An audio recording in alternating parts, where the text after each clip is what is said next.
Hello everyone. आज की हमारी जो प्रॉब्लम है वो लीड कोड की एक मीडियम लेवल प्रॉब्लम है। तो देखते हैं इसको कैसे हम लोग अप्रोच करेंगे। तो प्रॉब्लम हमारी कहती है कि मिनिमम नंबर ऑफ स्टेप्स बताने हैं हमें, जिससे हम किसी भी 2 स्ट्रिंग को एनाग्राम बना लें।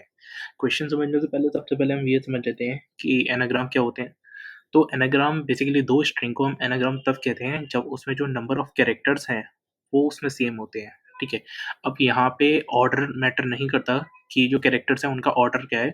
अगर 2 स्ट्रिंग है उनमें नंबर ऑफ कैरेक्टर सेम है, डज़न्ट मैटर कि वो क्या वर्ड बना रहे हैं, डज़न्ट मैटर कि उनका मीनिंग क्या निकल रहा है, ये कुछ मैटर नहीं करता। बस अगर उनमें वो नंबर ऑफ कैरेक्टर्स सेम है, तो वो एनाग्राम कहलाएँगे। जैसे अगर एनाग्राम का एक एग्ज़ाम्पल लें, तो यहाँ पे हम ले सकते हैं BAT, ये हमारा एक बैट हो गया।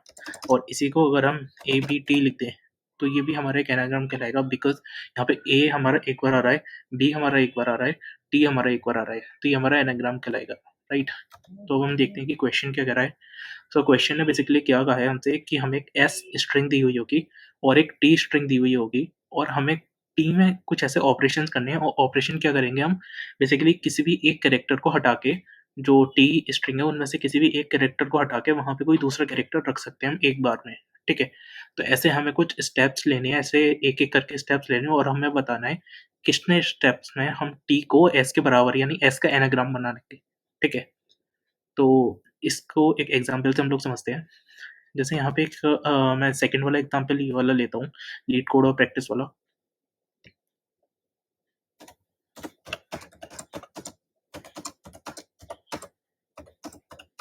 राइट? तो ये यहाँ पे हमारा प्रैक्टिस का एग्ज़ाम्पल था। पहले हम इसको यहाँ पे देख लेते हैं कि इसमें इसका आंसर 5 कैसे आ रहा है। जैसे हमें क्या करना है, T को हमें S का एनाग्राम बनाना है, और एनाग्राम मैंने बताया था तब बनता है जब उसमें नंबर ऑफ कैरेक्टर्स इक्वल होते हैं, ठीक है?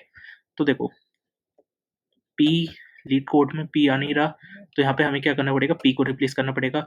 लीड कोड में R आ नहीं रहा, हमें इसको R को रिप्लेस करना पड़ेगा। लीड कोड में A आ नहीं रहा, हमें A को रिप्लेस करना पड़ेगा। लीड कोड में C नहीं आ रहा, सॉरी C आ रहा है, तो हम ये C को रिप्लेस नहीं करेंगे। उसके बाद हमारा लीड कोड में T आ रहा है, T को रिप्लेस नहीं करेंगे। I हमारा नहीं आ रहा, तो हमें I को रिप्लेस करना पड़ेगा। हमारे यहाँ पे C एक बार आ चुका है, बट ये दूसरे वाले C को हमें रिप्लेस करना पड़ेगा। और लास्ट में E हमारा आ रहा है, तो E को रिप्लेस नहीं करेंगे।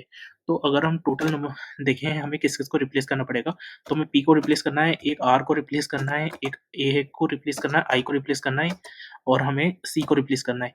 तो टोटली हमारे 5 कैरेक्टर्स हो गए जिनको हमें रिप्लेस करेंगे ताकि ये लीड कोड का एनाग्राम बन जाए, ठीक है? तो इसीलिए इसका आंसर 5 आ जाता है। अब हम देखते हैं कि हम इसको अप्रोच कैसे करेंगे, ठीक है? तो बेसिक इसका अप्रोच इसकी रहेगी कि हम जितने भी कैरेक्टर्स हैं, जो हमारा टी स्ट्रिंग है उसके जितने भी कैरेक्टर्स हैं, उनको हम क्या करेंगे, उसके अंदर डाल देंगे, अनऑर्डर मैप के अंदर या फिर एक हैश मैप के अंदर डाल देंगे। और उसका हम पूरा काउंट वगैरह उसको आइटरेट करके उसका काउंट वगैरह सब कुछ स्टोर कर लेंगे मैप के अंदर, ठीक है? अब हम उसके बाद दोबारा आइटरेट करना शुरू करेंगे एस स्ट्रिंग में, इस वाली स्ट्रिंग में, और हम ये देखेंगे कि अगर कोई कैरेक्टर है जो कि मैप के अंदर पड़ा है और वो एस के अंदर भी है, तो ठीक है। बट अगर कोई ऐसा कैरेक्टर आता है जो मैप के अंदर पड़ा हुआ है बट वो एस के अंदर नहीं है, तो हम उसको बेसिकली एक तरह से काउंट उसको स्टोर कर लेंगे, ठीक है? और अगर कोई ऐसा कैरेक्टर आता है जो मैप पे भी है और वो हमारे स्ट्रिंग में भी है, तो उसको हम मैप पे एक तरह से ऐसे पॉप आउट कर देंगे कि उसकी हमें ज़रूरत नहीं है, उसको हमें कुछ चेंज-वेंज करना नहीं है, ठीक है? तो अगर हम यहाँ पे देखें, तो एक इसका एग्ज़ाम्पल ले लेते हैं। मान लीजिए जैसे सबसे पहला पॉइंट हमारा क्या था कि जो स्ट्रिंग टी है, उसके जितने भी कैरेक्टर्स हैं, उनको हमें इसके अंदर डाल देना है। तो ये जैसे मैं एक मैप बना लेता हूँ, तो मैप के अंदर मैंने समझ लीजिए कि ये प्रैक्टिस हमारा वर्ड था, उसमें मैंने एक-एक करके कैरेक्टर डाल दिए। ये एमपी नाम से हमने मैप बना लिया, तो इसके अंदर कैरेक्टर पड़े हुए हैं, ठीक है? अब हमारा सेकंड पॉइंट क्या था कि हम जो ये एस स्ट्रिंग है, एस क्या है, हमारी लीड कोड, ठीक है? तो हम इस वाली स्ट्रिंग पे आइटरेट करेंगे और हम ये देखेंगे कि अगर इ इसमें से कैरेक्टर सेम आ जाते हैं कि लीड कोड का जो एक-एक कैरेक्टर है, अगर वो मैप के अंदर पड़ा हुआ है, तो हम उसको पॉप कर देंगे, बिकॉज़ उसकी हमें ऐसे कोई ज़रूरत नहीं है। हमें ज़रूरत किनकी है? ऐसे कैरेक्टर की जो सेम नहीं है, बिकॉज़ उनको हटा के हम एनाग्राम बनाएँगे, राइट? तो अगर यहाँ पे देखते हैं, तो सबसे पहले आता है एल, एल हमारा मैप के अंदर नहीं है, तो ठीक है, इसका कुछ नहीं करेंगे। फिर आता है ई, ई हम देखेंगे मैप के अंदर चेक करेंगे, ई हमारा है, तो यहाँ से हमने ई को क्या कर दिया, पॉप आउट कर दिया, राइट? इसके बाद हमारा फिर से ई आता है। अब हमने देखा फिर से हमारा एक और ई मैप के अंदर नहीं पड़ा है, तो इसका कुछ नहीं करेंगे।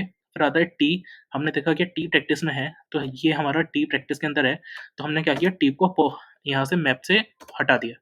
इसके बाद हम देखते हैं आगे आता है सी, हम देखेंगे मैप के अंदर सी है, हाँ, हमारा मैप के अंदर एक सी पड़ा है, तो हम यहाँ से सी को भी पॉप कर देंगे। इसके बाद आता है हमारा ओ, मैप के अंदर ओ है, मैप के अंदर ओ नहीं है। इसके बाद आता है डी, मैप के अंदर डी है, मैप के अंदर डी नहीं है। और इसके बाद आता है ई, क्या मैप के अंदर ई है, मैप के अंदर ई नहीं है। तो ये जब पूरा आइटरेट कर लेंगे हम स्ट्रिंग में, तो अब हमारे पास कितने मैप के अंदर कैरेक्टर्स बचे, वो एक हम स्टोर कर लेंगे और वही हमारा बेसिकली जितने भी हमारे कैरेक्टर मैप के अंदर बचे होंगे, जब हम इनको स्टोर कर लेंगे, तो वही हमारा काउंट होगा जो हमें, या फिर वही हमारे नंबर ऑफ स्टेप्स होंगे जो हमें रिक्वायर्ड हैं इस टी स्ट्रिंग को एस स्ट्रिंग में कन्वर्ट करने के लिए, राइट? अब इसका एक बार कोड पे हम लोग नज़र डाल लेते हैं। तो ये हमारा कोड आ गया यहाँ पे। तो कोड में हमारा जैसे-जैसे हमने जो-जो अभी स्टेप्स बताए थे उसको हम फ़ॉलो कर रहे हैं कि सबसे पहले हमने एक मैप बना लिया। इसके बाद हमने क्या किया, उस मैप के अंदर जितनी भी पूरी जो टी स्ट्रिंग थी, उसके जितने भी कैरेक्टर्स थे, उनको एक-एक करके मैप के अंदर डाल दिया, राइट?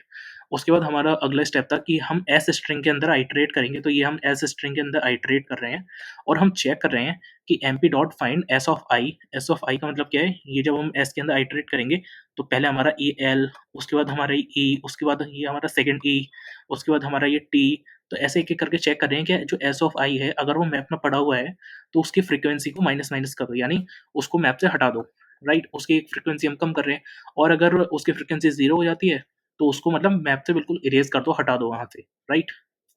इसके बाद जब ये सब हो जाएगा तो हमारे मैप के अंदर जैसे अभी हमने ऊपर देखा था कि हमारे मैप के अंदर 5 कैरेक्टर्स आए थे, एक PRAIC, तो ये जो हमारे 5 कैरेक्टर्स बचे हैं, तो इसको जस्ट हमने नीचे एक ऑटो लूप लगा के मैप के अंदर काउंट कर लिया कि मैप का आई डॉट सेकंड, सेकंड क्या था फ्रीक्वेंसी उन कैरेक्टर्स की, कि कौन सा कैरेक्टर कितनी बार आया है, तो वो सारा हम स्टोर कर लेंगे और उसके बाद जितना भी हमारा काउंट निकलेगा, वही हमारे basically number of required steps होंगे, जो भी हमें चाहिए जो टी स्ट्रिंग है उसको एस में कन्वर्ट करने के लिए, ठीक है? तो एक बार इसको सबमिट करके देख लेते हैं हम लोग।